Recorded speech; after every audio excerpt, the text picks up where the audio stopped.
इस अमेजिंग कहानी की शुरुआत होती है वीनस शहर को दिखाते हुए, जहां पर कई सारे क्रोज मौजूद थे। अचानक उन क्रोज के बीच में एक बड़ा सा ईगल आ जाता है और उन्हें मारकर खाने लगता है। ये चीजें किसी तरफ इशारा कर रही थी कि जल्दी कुछ बुरा होने वाला है। अब हमें यहाँ पर हरक्यूल नाम का एक आदमी दिखाया जाता है, जो कि अपने जमाने में एक बहुत ही बड़ा साइकोलॉजिस्ट और डॉक्टर हुआ करता था। हरक्यूल जब जाने के लिए घर से बाहर निकल रहा था तो कई सारे लोग उसका वेट कर रहे होते हैं अपना केस सॉल्व कराने के लिए, लेकिन हरक्यूल उनमें से किसी को भी ज्यादा इंपॉर्टेंस नहीं देता और वहां से जाने लगता है, क्योंकि हरक्यूल ने कई साल पहले रिटायरमेंट ले ली थी और वो ये चीजें अब नहीं करता। जितने भी लोग हरक्यूल के काम के बारे में जानते हैं वो चाहते थे कि यही उनका केस सॉल्व करे। उन सभी रिपोर्टर्स में से एक आदमी तो हरक्यूल के पीछे ही पड़ जाता है। तभी अचानक उसका एक ऑफिसर आकर आदमी को मारने लगा। उस ऑफिसर का काम ही था कि हरक्यूल की प्रोटेक्शन करना किसी भी हालत में। अब यहाँ हरक्यूल जब ब्रेकफास्ट करने के लिए जाता है तो ऑफिसर ने उसे एक एप्पल दिखाते हुए कहा कि आपसे कोई लेडी मिलने आई है और वो कह रही है कि वो आपको जानती है। अब हरक्यूल ने यहाँ जैसे ही उस एप्पल को देखा तो वो समझ गया कि वो लेडी कौन है, इसीलिए उसने लेडी को बुलाने के लिए कहा। हरक्यूल के सामने वो लेडी मौजूद होती है जो कि उसे बहुत पहले से जानती थी। दरअसल ये एक राइटर थी जो बहुत ज्यादा फेमस आर्टिकल्स लिखा करती और किसी भी टॉपिक को ट्रेंडिंग बना देती।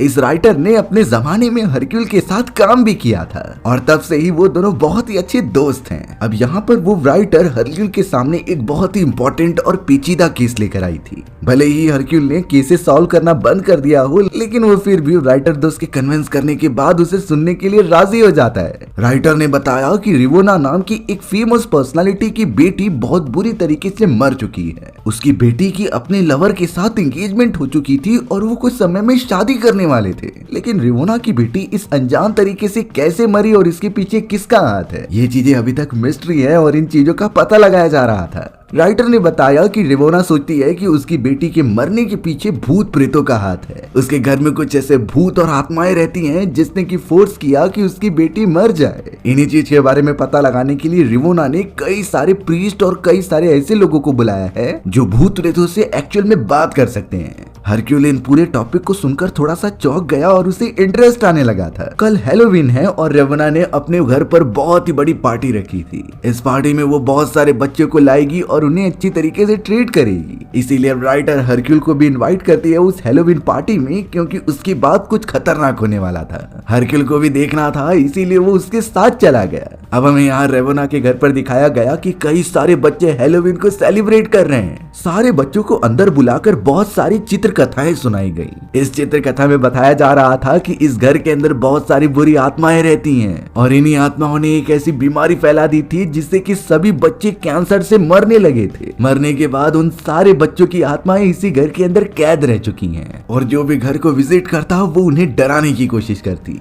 सभी बच्चे एक मोमेंट पर इससे बहुत डर तो गए थे, लेकिन बाद में बताया गया कि ये सिर्फ कहानियां हैं। बच्चों को तो खाने पीने के सामान की तरफ भेज दिया गया था। हमें अब वहाँ की एक सर्वेंट दिखाई गई जिसका नाम लीना होता है। लीना वहाँ मौजूद एक लड़की से बातचीत करती है जो कि यहाँ के एक डॉक्टर का बेटा हुआ करता था। उस लड़के से सारी बातें पूछने के बाद यहाँ हरक्यूल और उस राइटर को दिखाया गया। राइटर बताती है कि रिवोना की बेटी जिसका नाम एलिसिया था, उसकी भी इसी घर में मौत हुई थी और उसकी मदर का ऐसा मानना है कि कई सारी आत्माओं ने ही उसकी बेटी को मारा है। थोड़े समय में रिवोना भी वहाँ पर आ जाती है और इतना कहती है कि मैं अपनी बेटी के कातिलों का पता लगाने के लिए कुछ भी कर सकती हूँ, और इसी रीजन की वजह से रिवोना ने कुछ प्रीस्ट को वहाँ बुलाया था। वो प्रीस्ट अपने कुछ साथियों के साथ वहां पर आ गई होती है जिन्होंने अजीब तरीके के मास्क पहने थे। रिवोना ने उन्हें आदेश दे दिया कि मैंने तुम्हारे रिचुअल के सारे सामान ऊपर रख दिए हैं, तुम सभी जब चाहे अपना रिचुअल कंटिन्यू कर सकते हो। अब उनमें से एक प्रीस्ट अपना मास्क निकालकर महसूस कर पा रही थी कि अभी भी आत्माएं यहाँ पर मौजूद हैं, लेकिन हरक्यूल इन भूत प्रेतों और आत्माओं के ऊपर भरोसा नहीं करता था। हरक्यूल उस प्रीस्ट को चैलेंज देता है कि अगर सच में यहाँ आत्मा मौजूद है तो प्रूव करने के लिए बोलो। अब देखते ही देखते अचानक एक बड़ा सा झूमर नीचे गिर जाता है। उस झूमर को किसी ने भी टच नहीं किया था और वो अपने आप ही नीचे गिरा। हरक्यूल अभी भी इन बातों के ऊपर कन्विंस नहीं हुआ होता, लेकिन अब प्रीस्ट के साथ वो सभी ऊपर वाले कमरे में जाने लगे थे जो कि एलिसिया का हुआ करता था। अब रास्ते में जाते समय उन्हें एक डॉक्टर मिलता है। ये वही डॉक्टर था जिसके बेटे से लीना बात कर रही थी। बताया जाता है कि ये डॉक्टर पहले मिलिट्री में काम करते थे, लेकिन उनके दोस्तों की बहुत बुरी तरीके से मृत्यु होने लगी और उसे देखकर ये बहुत डिप्रेशन में चले गए। तब जाकर ये यहाँ की फैमिली डॉक्टर बन चुके हैं। अब यहाँ हरक्यूल, रेवोना और प्रीस्ट सभी लोग उस कमरे में आ गए जहाँ एलिसिया रहती थी। घर में चारों तरफ सारी चीजें बिखरी हुई पड़ी होती है। हरक्यूल को ये बिल्कुल नहीं समझ रहा था कि इसके आगे वो सभी प्रीस्ट क्या करेंगे। लीना ने हरक्यूल को समझाया कि रेवोना अपनी बेटी एलिसिया से बहुत प्यार करती थी। एलिसिया तो एक बहुत ही फेमस सिंगर हुआ करती है और उसने अपने बलबूते पर काफी सारे मनी कमाए होते हैं। इसी सिलसिले में एलिसिया को मैक्स नाम के एक आदमी से प्यार हो गया और उन्होंने एंगेजमेंट भी कर ली थी। जल्द से जल्द वो शादी भी करने वाले थे, लेकिन एलिसिया को घर के अंदर कुछ अजीब से महसूस होने लगा। एलिसिया कहती थी कि इस घर के अंदर जो आत्माएं हैं वो उसे टॉर्चर करती हैं। शुरुआत में इन बातों को सीरियसली नहीं लिया गया और इसका रिजल्ट ये निकलता है कि एलिसिया पागल हो चुकी थी। उसके ऊपर सच में इस घर में रहने वाले भूत हमला करते थे और टॉर्चर करते थे। एक समय ऐसा आया जब उन्हीं खतरनाक आत्माओं ने एलिसिया को ऊपर से नीचे फेंककर जान से मार दिया और इन्हीं रीजंस की वजह से रेवोना जानना चाहती है कि ये कौन सी आत्माएं हैं। थोड़े समय में हमें मैक्स नाम का वही आदमी दिखाया जाता है जिसने की एलिसिया से एंगेजमेंट की थी। मैक्स तो रेवोना के पास आकर पूछने लगा कि मुझे इस पार्टी का इन्विटेशन कार्ड किसने दिया। वो इस पार्टी में बिल्कुल इंटरेस्टेड नहीं है। रेवोना भी आकर कहने लगी कि ये मेरी पार्टी है और मैं तुम जैसे लोगों को नहीं बुलाऊंगी। दरअसल मैक्स अपनी फियांसे एलिसिया के मरने के बाद इस घर से नफरत किया करता था और उसकी रेवोना से भी कुछ ज्यादा अच्छी बनती नहीं थी। लेकिन अब वो सारे लोग रिचुअल करने के लिए साथ में बैठ जाते हैं और प्रीस्ट उन्हें इंस्ट्रक्शन प्रोवाइड कर रही थी। प्रीस्ट ने तो अब रिचुअल स्टार्ट करने से पहले उन सभी को बताना स्टार्ट किया कि मैं एलिसिया की आत्मा से कनेक्ट हो जाऊंगी और एलिसिया की आत्मा उससे जो भी बात करेगी वो इस टाइपराइटर पर अपने आप ही टाइप होता जाएगा। उन सभी को भरोसा करने के लिए इससे बड़ा सबूत और कुछ भी नहीं हो सकता था। हरक्यूल को भी जिज्ञासा हो रही होती है इन चीजों को देखने के लिए, इसीलिए प्रीस्ट ने सारे रिचुअल कंप्लीट करने के बाद एलिसिया की आत्मा से बात भी करना स्टार्ट कर दिया। प्रीस्ट की आवाज एकदम से चेंज हो गई और ऐसा लग रहा था कि वो एलिसिया की आत्मा से बात कर पा रही है। जो भी चीजें वो बोल रही थी वो टाइपराइटर पर लिखा जा रहा था। अब हरक्यूल इन चीजों को बड़े गौर से देखता है और वहां पर अपनी इन्वेस्टिगेशन स्टार्ट करता है। उसने जब सारी इलेक्ट्रिसिटी ऑन की तो पता चला कि चिमनी के अंदर किसी के पैरों के निशान है। हरक्यूल तो अब सीधा चिमनी के अंदर हाथ डालता है और वहां से एक आदमी को नीचे गिराता है। पता चला कि ये आदमी प्रीस्ट के साथ ही मौजूद था और उसके पास एक ऐसे ऑटोमेटिक कंट्रोलर होता है जिससे कि वो टाइपराइटर पर ऑटोमेटिक राइटिंग कर रहा था। यानी कि हरक्यूल के हिसाब से प्रीस्ट सारी बातें झूठ बोल रही है और आत्माओं जैसी कोई चीज नहीं होती। लेकिन अचानक प्रीस्ट जिस कुर्सी के ऊपर बैठी हुई थी वो गोल गोल घूमने लगी। प्रीस्ट को ऐसा लग रहा था कि कोई चोट पहुंचाने की कोशिश कर रहा है और अब अचानक प्रीस्ट रेवोना के सामने आकर कहने लगी कि मुझे किसी ने मारा था, वो भी इसी घर के अंदर बहुत बुरी तरीके से। ये सारी चीजें कहने के बाद थोड़ी देर के अंदर उस प्रीस्ट को होश आ जाता है। अब हरक्यूल यहाँ प्रीस्ट से कुछ पूछताछ करने आया था क्योंकि उसे पता है कि प्रीस्ट ये सारी चीजें नाटक कर रही है। लेकिन प्रीस्ट ने बताया कि अभी जो हुआ वो उसके नाटक में बिल्कुल भी नहीं था। ऐसा लग रहा था कि प्रीस्ट की बॉडी ही उसके कंट्रोल में नहीं है। हरक्यूल फिर भी यहाँ पर प्रीस्ट की बातों पर भरोसा नहीं करता। तो अब प्रीस्ट ने हरक्यूल को ये कहा कि तुम मेरे मास्क और ग्राउंड पहन कर देखो कि क्या होता है, तुम्हें सच्चाई तभी पता चल जाएगी। हरक्यूल ने ये डिसाइड किया और सीधा उसका मास्क और ग्राउंड पहन लिया। वो उसे पहनकर पूरे घर के अंदर घूमने लगता है और एक कमरे में जाकर जब उसे प्यास लगती है तो हरक्यूल झुककर पानी पीने लगा था। लेकिन अगले ही मोमेंट में एक खतरनाक साया उसके पास आ जाता है और उसे पानी में डुबाने की कोशिश करता है। हरक्यूल के पीछे जो भी था उसके इंटेंशंस बहुत ही खराब होते हैं। कई देर तक हरक्यूल को बाहर न निकालने के कारण उसका दम घुटने लगता है और थोड़ी देर बाद उसे छोड़ दिया गया। अब सही टाइम पे वहाँ डॉक्टर आकर हरक्यूल को वहाँ से निकाल देते हैं। अच्छी बात थी कि हरक्यूल से बेहोश हुआ था। यहाँ हरक्यूल का पूरा शक प्रीस्ट के ऊपर जाता है कि उसने ही कोशिश की होगी उसे मारने की। जब हरक्यूल और डॉक्टर प्रीस्ट की तरफ जा रहे थे तो एक चिल्लाने की आवाज आती है। थोड़ी देर बाद पता चला कि प्रीस्ट को किसी ने मार दिया है और ऊंचाई से ढकेलने के कारण एक मूर्ति के अंदर घुसते ही उसकी मौत हो गई है। प्रीस्ट की ये मौत देखने में बहुत ही ज्यादा खतरनाक लग रही थी, बट ये किसने किया ये भी एक मिस्ट्री बन चुकी है। हरक्यूल को भी चोट लगी थी तो उसका अच्छी तरीके से ख्याल रखा जा रहा था। पूरे घर के अंदर सभी परेशान होते हैं, खासकर कि रेवोना को किसी भी हालत में अपनी बेटी के मर्डरर के बारे में पता करना है। यहाँ सभी लोग प्रीस्ट की मौत पर बहुत ही ज्यादा चौंक गए थे कि ये किसने किया होगा, खास करके प्रीस्ट के साथ काम करने वाले उसके 2 एम्प्लॉइज। हरक्यूल यही समझ रहा था कि प्रीस्ट को शायद पहले से ही पता होता है कि एलिसिया के मर्डरर कौन है, तो इसीलिए हम में से कोई एक मर्डरर है जिसने कि प्रीस्ट को जान से मार दिया। हरक्यूल इन चीजों को एकदम सीरियसली लेने लगा और घर के सारे दरवाजों को बंद कर देता है। उसने कहा कि मैं एक डिटेक्टिव होने के नाते इस केस को अपने हाथों में लेता हूँ और ये पता लगाता हूँ कि कौन इसका मर्डरर है। हरक्यूल तो रेवोना से कुछ पूछताछ करता है कि एलिसिया को क्या क्या पसंद था। रेवोना हरक्यूल और उस राइटर को लेकर लेकर ऊपर की तरफ चली जाती है जहाँ पर एक छोटी सी खेती उगाई करती थी। इस जगह पर वो मधुमक्खियां आया करती जो हनी प्रोवाइड करती और एलिसिया को ये हनी बहुत ही ज्यादा अच्छी लगती। इन हनीज को खाने की वजह से ही एलिसिया की हेल्थ एकदम प्रॉपर रहती।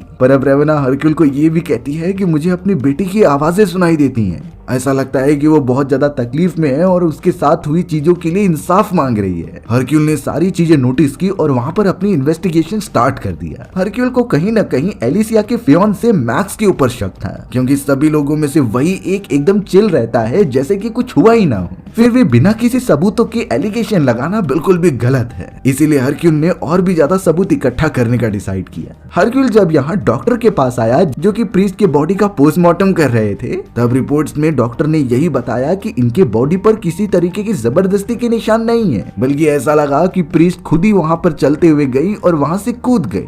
हरक्यूल के लिए इन चीजों पर थोड़ा सा भरोसा करना मुश्किल था और ये सही भी है क्योंकि वो प्रैक्टिकल चीजों पर भरोसा करता है। डॉक्टर तो अब यहाँ पर बहुत फ्रस्ट्रेटेड लग रहा था जिसे कि उसका बेटा एडगर संभालता है। डॉक्टर ने तो हरक्यूल को एक बात बताई कि कुछ समय पहले जब वो मिलिट्री फोर्सेस में काम किया करता था तो उसके सामने कई मिलिट्री ऑफिसर उसको मार दिया गया होता है। उन डरावनी चीजों को छोड़कर जब वो इस घर के अंदर आया तभी भी डॉक्टर एलिसिया को देखकर बहुत ही उदास रहता था, क्योंकि एलिसिया को पहले से बीमारी थी और उसे इस घर के अंदर भूत दिखाई देते थे। एलिसिया की कंडीशन बहुत बदतर हो चुकी थी, पर डॉक्टर को अफसोस है कि वो उसकी मदद नहीं कर पाया। अंत में एलिसिया की डेड बॉडी हमें गार्डन एरिया में मिली। अब हरक्यूल को यहाँ पर कुछ ठीक नहीं लग रहा था तो वो वॉशरूम में चला जाता है। वॉशरूम में जैसे ही वो अपना मुंह धो रहा होता है तभी मिरर में उसे एलिसिया के भूत की परछाई दिखाई देती है। इस परछाई को देखकर हरक्यूल डर गया और पीछे मुड़कर देखने लगा, बट वहाँ पर कोई भी नहीं था। थोड़ी देर में वहाँ डॉक्टर का बेटा एडगर आ जाता है जो एक किताब पढ़ रहा था और हरक्यूल को एकदम काम डाउन करता है कि सारी चीजें ठीक हो जाएंगी। एडगर भले ही उम्र में छोटा था लेकिन उसके मोरल वैल्यूज बहुत ही ज्यादा होते हैं। इतने समय से वो अपने डिस्टर्ब फादर को जो संभाल रहा था। हरक्यूल ने तो एडगर से उस बुक के बारे में पूछा जो वो पढ़ रहा होता है।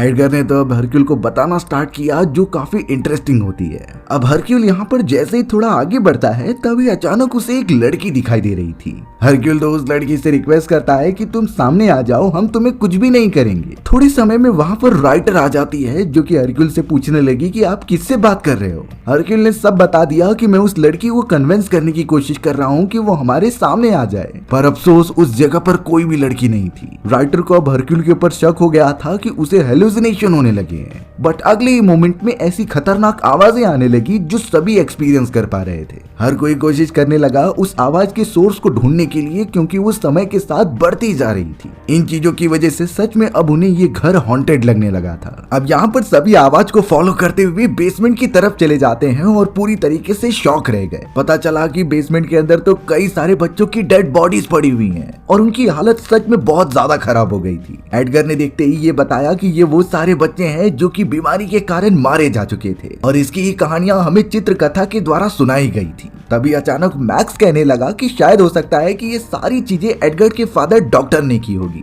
डॉक्टर को इस बात से बहुत गुस्सा आता है क्योंकि ये फेक एलिगेशंस थे। वो तो सीधा आकर मैक्स से हाथापाई करने लगा। दोनों के बीच बहुत झगड़े होते हैं, लेकिन एडगर अपने फादर को पीछे हटने के लिए कह रहा था। वहीं दूसरी तरफ हरक्यूल को एक स्केलेटन दिखाई देता है और जब वो उसके पास गया तो उस स्केलेटन के अंदर से बहुत सारी मधुमक्खियां निकलने लग जाती हैं। इन मधुमक्खियों ने हरक्यूल के ऊपर हमला कर दिया, लेकिन ये चीजें उसके हेलुसिनेशन है या रियल में हो रही हैं, हरक्यूल को ये बात समझ में नहीं आती। अब एडगर अपने फादर को वहां से दूर लेकर जाता है और उसकी तबीयत भी खराब हो गई थी। एडगर अपने फादर को दवाई खिलाता है और उन्हें आराम करने की सलाह देता है। हरक्यूल जब एडगर के फादर के पास आया तो डॉक्टर यही कहने लगी कि तुम्हें भी मेरी तरह हेलुसिनेशन हो रहे हैं कि नहीं। हरक्यूल उस समय पर कोई जवाब नहीं देता और डॉक्टर को आराम करने के लिए एलिसिया के रूम में ही छोड़ देता है। उन्होंने वो दरवाजा लॉक कर दिया था। अब सीधा हरक्यूल मैक्स के पास आया और उससे सच्चाई पूछने की कोशिश की। मैक्स एकदम फ्रस्ट्रेटेड था और यही कह रहा होता है कि मैं एलिसिया से बहुत प्यार करता था, आखिरकार मैं उसकी जान क्यों लूंगा।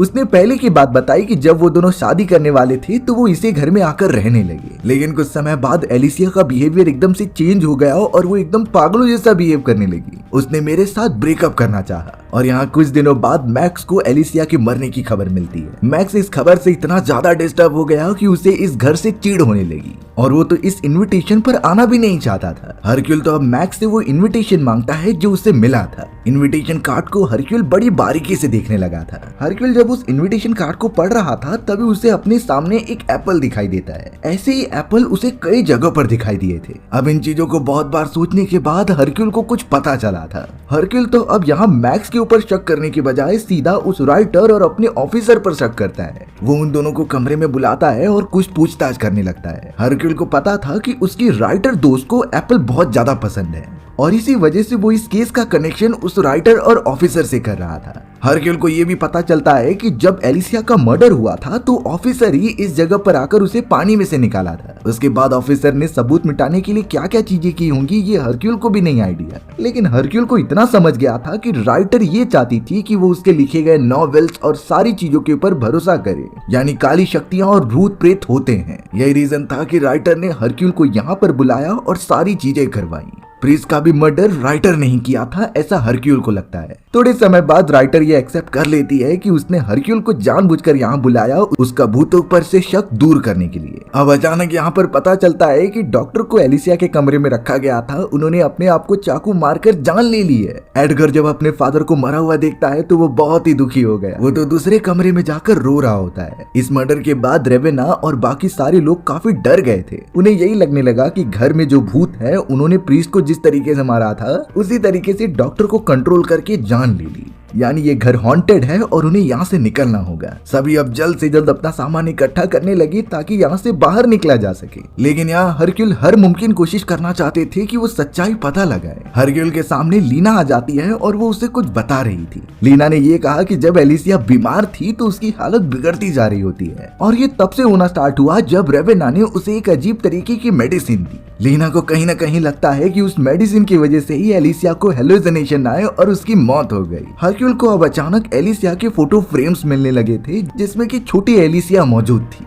हरक्यूल को याद आया कि यही लड़की का भूत उसे दिखाई दिया था। वो तुरंत ही चला गया इस बात का पता लगाने के लिए एलिसिया के कमरे में। उसके पीछे सच में कोई आत्मा मौजूद थी जो एक कप को नीचे गिरा देती है। हरक्यूल जब नीचे देखता है तो उसे एक फोटोग्राफ दिखाई दी जो कि बीच में से कटी हुई थी। ये मैक्स और एलिसिया की होती है। उसे देखने के बाद हरक्यूल को कुछ इंपॉर्टेंट बात पता चलती है। हरक्यूल ने जल्द से जल्द ऑफिसर को बोलकर सारे दरवाजे बंद कर दिए और सभी को हॉल में बुलाया। हरक्यूल बता रहा था कि हम में से कोई एक कातिल है, यानी कि ये सारी चीजें भूत प्रेतों ने नहीं की हैं और उस कातिल का पता भी लग चुका है कि उसने आखिरकार ये क्यों किया। हरक्यूल ने यहाँ पर साफ कह दिया कि वो कातिल और कोई नहीं बल्कि रेवेना खुद है। सभी लोग रेवेना के नाम सुनकर एकदम चौंक गए। रेवेना खुद इस एलिगेशन को नहीं मान रही थी, लेकिन हरक्यूल ने सच्चाई बताई कि रेवेना बिल्कुल भी नहीं चाहती थी कि उसकी बेटी एलिसिया मैक्स के साथ शादी करके यहाँ से चली जाए। इसीलिए रेवेना ने जानबूझकर उन सारे फूलों से शहद निकालना स्टार्ट किया जो कि बहुत ही अजीब थे। एलिसिया के बीमार पड़ने पर वो उसके दवाई में वही सारे शहद मिलाकर उसे पिलाया करती। वो शहद कुछ अलग ही बीज से बनाए गए होते हैं जिन्हें पीने के बाद हेलुसिनेशन आते थे। ऐसा ही एलिसिया के साथ हुआ और उसे भूतों के बहुत सारे हेलुसिनेशंस आने लगे थे। उसका दिमाग चकराने लगा और वो एकदम से पागल होने की कगार पर बढ़ने लगी। रेवेना को यही लगता था कि अगर वो पागल जैसा बिहेव करेगी तो मैक्स उसे कभी नहीं अपनाएगा। अब इसी तरीके से वो डोज बढ़ाते गई। लीना को यहाँ पर ये बात नहीं पता थी कि रेवेना अपनी बेटी को ये दवाई पिलाती है। उसने तो नॉर्मल दवाई सोचकर उसे और डोज दे दी है और एक समय पर मेडिसिन का इतना ज्यादा डोज कंज्यूम करने के कारण एलिसिया की वहीं मृत्यु हो गई। लीना भी बहुत दुखी हो जाती है क्योंकि उसे इन चीजों के बारे में पता ही नहीं था, लेकिन असली कातिल तो रेवेना थी। रेवेना को जब अपनी बेटी की मौत के बारे में पता चला तो उसने सारे सीन को इस तरीके से प्लॉट किया कि एलिसिया के ऊपर भूतों ने हमला किया है। उसने अपनी बेटी के बॉडी पर निशान बनाए और ऊंचाई से पानी पे फेंक दिया। लेकिन अच्छी बात ये हुई कि हरक्यूल का वो ऑफिसर वहां पर पहुंच चुका था जिसने की एलिसिया की बॉडी को बाहर निकाला। उसके बाद डॉक्टर ने ही एलिसिया की बॉडी को अच्छी तरीके से पोस्टमार्टम किया था। उस मोमेंट पर डॉक्टर को पता चल गया कि इसकी बॉडी में पॉइजन डाले गए हैं और ये किसी और ने नहीं बल्कि उसकी मदर ने किया था। ये बात भी डॉक्टर को पता होती है, तो इसीलिए अब डॉक्टर यहाँ पर रेवेना को ब्लैकमेल करने लगा था। रेवेना कभी नहीं चाहती थी कि ये पूरा सच सभी के सामने आए। उसने डॉक्टर को कई सारे पैसे देने का वादा किया और अपने यहाँ पर काम पर रख लिया। इसके बाद रेवेना ने कहानियां बनाना स्टार्ट किया कि घर के अंदर भूत रहते हैं और उन्हीं ने ही मेरी बेटी को मारा है। ये इसीलिए क्योंकि किसी को उसके पर शक न हो। प्रीस्ट भी जब यहाँ पर आई तो उसे सच्चाई पता चल चुकी थी कि एलिसिया का मर्डर हुआ है, तो इसी रीजन की वजह से रेवेना उस प्रीस्ट को मारने की कोशिश कर रही थी और उसे मार भी दिया। लेकिन अब सभी कहने लगे कि डॉक्टर को किसने मारा, क्योंकि दरवाजा तो बंद था और उसकी चाबी आपके पास थी। उस मोमेंट पर पता चला कि रेवेना ने डॉक्टर को कॉल किया था और ये धमकी देने लगी कि मैं तुम्हारे बेटे को मार दूंगी, नहीं तो तुम अपनी खुद ही जान ले लो। इसीलिए उसने चाकू की मदद से खुद की ही जान ले ली। रेवेना का अब यहाँ पर सारा सच सबके सामने आ चुका था। वो उन सभी से चिल्लाते हुए भागने लगी और इतना कहती है कि मैं सिर्फ अपने बेटे की सुरक्षा चाहती थी, लेकिन ये सारी चीजें इतनी ज्यादा बिगड़ गईं कि मैं कंट्रोल नहीं कर पा रही। रेवेना लगातार ऊपर वाले फ्लोर की तरफ चली जाती है और हरक्यूल भी उसके पीछे आ गया था। रेवेना ने तो अपनी प्रोटेक्शन के लिए एक हथियार उठा लिया जिसे कि वो हरक्यूल को मारने जा रही थी। तभी हरक्यूल ने हवा में कुछ अजीब सी परछाई देखी। ये एक आत्मा थी जो एलिसिया की होती है। पहली बार हरक्यूल ने किसी आत्मा को देखा था अपनी आंखों से। एलिसिया की आत्मा ने अपनी मदर रेवेना का पीठ पकड़ा और उसे पीछे खींच लिया। रेवेना इतनी ऊंचाई से डायरेक्टली नीचे गिरकर मर जाती है, यानी कि एलिसिया का घोस्ट यहाँ पर अपना बदला लेने आया था। ये चीजें हरक्यूल ने अपनी आंखों से देखी थी और यहाँ उसका भ्रम टूट चुका था कि भूत प्रेत आत्माएं नहीं होती। सच सामने आने के कारण अब अगले दिन तीनों डेड बॉडीज को रेस्क्यू किया जाता है और उन्हें वहां से लेकर जाया जाता है। अब यहाँ पर केस सॉल्व होने के बाद हरक्यूल एडगर से मिल रहा था। लीना प्रॉमिस करती है कि वो एडगर का ख्याल रखेगी, लेकिन अब हरक्यूल एडगर से कहने लगा कि मुझे पहले से ही पता था कि तुम इन सारी चीजों के पीछे हो। यानी कि रेवेना को जो धमकी वाले लेटर मिले थे वो डॉक्टर ने नहीं बल्कि एडगर ने भेजे थे। एडगर भी इस बात को एक्सेप्ट करता है क्योंकि उस समय उनकी फाइनेंशियल कंडीशन ठीक नहीं थी और रेवेना को ब्लैकमेल करके वो काफी सारे पैसे लेना चाहते थे। लेकिन हरक्यूल किसी भी तरीके से एडगर को इसका गुनहगार नहीं मानता था, इसीलिए वो ये बातें हमेशा के लिए सीक्रेट रखने के लिए कहता है। एडगर अब उन सारे मनी से अच्छी खासी लाइफ गुजार सकता था, इसीलिए अब ये सारी बातें यहीं पर खत्म करके वो सब अपने अपने रास्ते निकल जाते हैं। हरक्यूल ने भी एक बहुत ही इंपॉर्टेंट लेसन सीखा और उसे भूत प्रेतों पर विश्वास हो चुका होता है और हमारी ये एडवेंचरस कहानी यहीं पर खत्म हो गई। सो व्यूअर्स, आपको ये स्टोरी कैसी लगी कमेंट सेक्शन में बताना भूलना मत। और अगर आपको मेरा एक्सप्लेनेशन 1% भी अच्छा लगा होगा ना तो वीडियो को लाइक एंड चैनल को सब्सक्राइब जरूर कर देना। मिलते हैं इसी तरीके की मजेदार वीडियोस में, तब तक के लिए बाय बाय।